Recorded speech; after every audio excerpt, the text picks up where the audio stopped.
महागुरु महेश्वर शिव को शिष्य भाव अर्पित करने के लिए किसी दान दक्षिणा की जरूरत नहीं है। हमारे इस बंगाल के धरती के कवि एक थे, उसने कहा आमी नटराजे चला, लेकिन उसने भी नहीं बताया कि शिव मेरे गुरु हैं, आपके भी गुरु हो सकते हैं। नटराज का अर्थ होता है शिव। आमी नटराजे चला, चित्त काशी देखे खेला। चित्त काशी मतलब मन के ऊपर जो खेला हो रहा मैं देख रहा हूं। बंधन खोली शिक्षी साधन। कौन सा बंधन? जो मनुष्य आत्मा को अष्टबंधनों से परमात्मा बांधते हैं, उसे अष्टबंधन खोलने की कला सीख रहे थे रविन्द्रनाथ टैगोर। उसने क्या कहा? बंधन खोली शिक्षी साधन, महाकाले रे त्रिशूल नाचे। यहाँ के कवि भी, बंगाल के कवि भी कहे, लेकिन उसने कभी नहीं जगत को बताया कि शिव मेरे गुरु हैं, आपके गुरु हो सकते हैं। इस कालखंड में प्रथम शिव श्री साहब श्री हरिरानंद आए, जो साहब शिवान के अमलौरी गांव के थे, और उसने जगत का एक ही संकल्प लिया कि जगत के एक एक व्यक्ति को शिव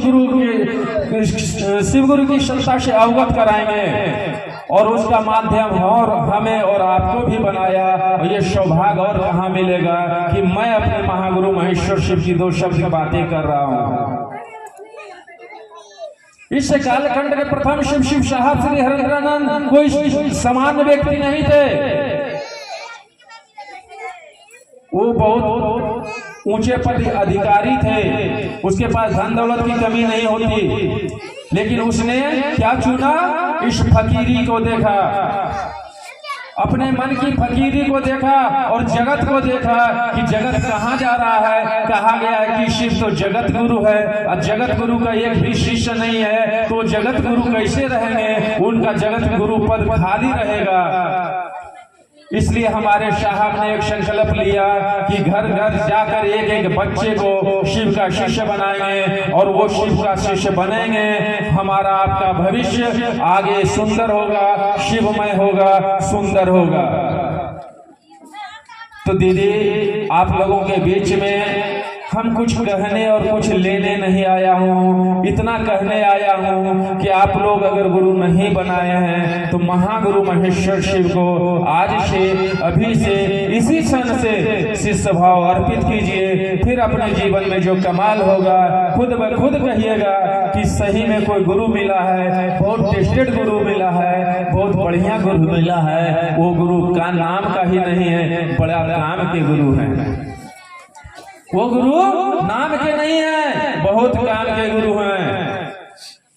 इसलिए महागुरु महेश्वर शिव की शिष्यता में कोई वर्जना नहीं है, कोई बंधन नहीं है। आप कहाँ जा रहे हैं, क्या खा रहे हैं, कहाँ रह रहे हैं, कोई मतभेद नहीं है। सिर्फ आपका शिष्य भाव चाहिए उस महादेव को। इसलिए हमारे वेद शास्त्र पहले ही उल्लेखित कर दिए हैं, क्या? भावन लभते देवता भावन देव दर्शनम, यानी भाव से देवता लभ्य होते हैं, भाव से उनके दर्शन होते हैं। इसलिए हमारे मालिक साहब श्री कहे कि उसको, उस महादेव को, जिस महादेव को पूर्वजों ने पूजा करते हुए आया है, उसे शिष्य भाव देना शुरू करो, और उधर से दया भाव लेना शुरू हो जाएगा। इसलिए हम अपने गुरु महादेव से दया मांगते हैं, ताकि आपका मन भी शिवमय हो, सुंदर हो, सुखमय हो। चलिए इसी चंद शब्दों के साथ आप सबों को मेरा प्रणाम स्वीकार।